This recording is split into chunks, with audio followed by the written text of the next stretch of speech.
We are back on Fight News Now and coming at you live this Friday morning at 10 a.m. Eastern Time. Fight Network presents ONE FC 19 Reign of Champions, featuring 3 title fights, including Shinya Aoki meeting Kamal Shalorus, Nobutatsu Suzuki takes on Ben Askren, plus Koji Oishi, Roger Huerta, and more filling out the card from Dubai. But now we send things over to Priscilla Carapan with The Shift.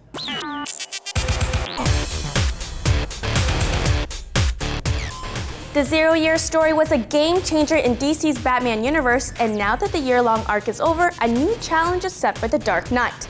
We caught up with writer Scott Snyder at Comic-Con to get the details on what to expect from the next saga.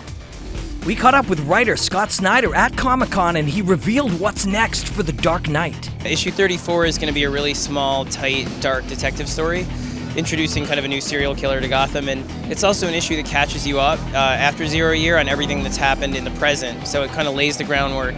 And then 35 begins our craziest arc that we've done. It's, without giving anything away, it has the biggest cast we've ever used. It's going to have a lot of heroes we've never tried before, a lot of villains we haven't used before, and we're just going to try and spin Gotham around and do some crazy stuff to it. So it's very, very over the top, and I think it'll be a lot of people's favorite thing we've done, honestly. I'm really excited about it. A lot has happened over the years in Gotham City, so we asked Snyder how he keeps his storylines fresh.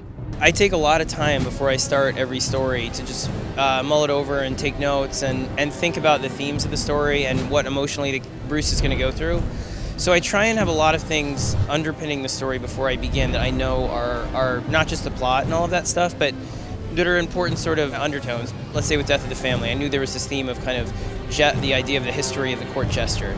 So there were a lot of sort of elements visually and story and narratively that I would put in that sort of referred to famous jesters and to things about the relationship between the court and the king.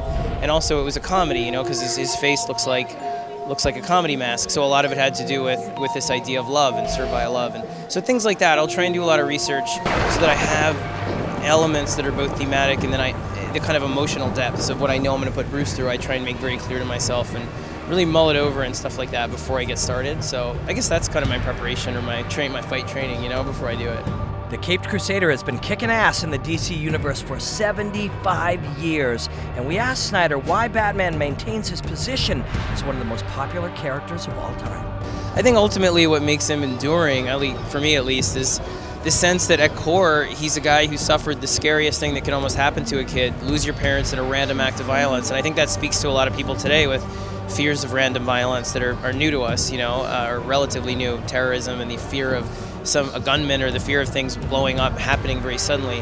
And he takes that trauma and he turns it into motivation to make himself this incredible pinnacle of human achievement where he becomes something that's like impossible and zany and awesome and is up in the sky, and you see it and you're like, if that guy can take this horrible thing in his life and make himself into that, I can take whatever I'm going through and afraid of and turn that fear into motivation to sort of become the hero I want to be. So I think at core, he's a folk hero that way. He's defiant. He's a badass rebel. You know, he really is. He's an outlaw. He's the guy that says, you know, take the things that are holding you down, take your fear, take all the negativity, the challenges in your life, turn them around and fight back.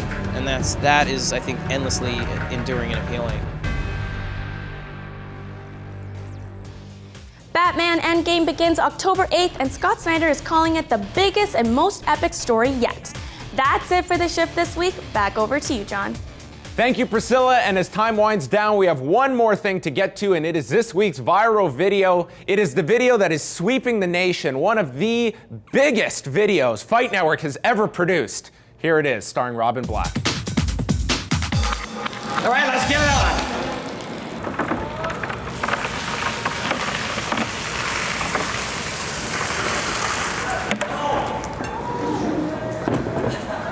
Oh, no.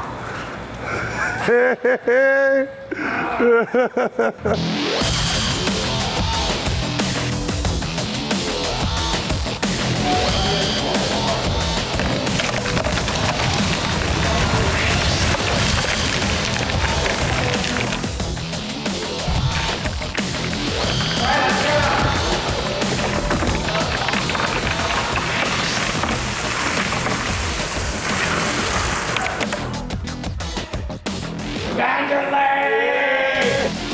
Good job. It was cold, but it's better than getting punched in the face by Vanderlei, I guess.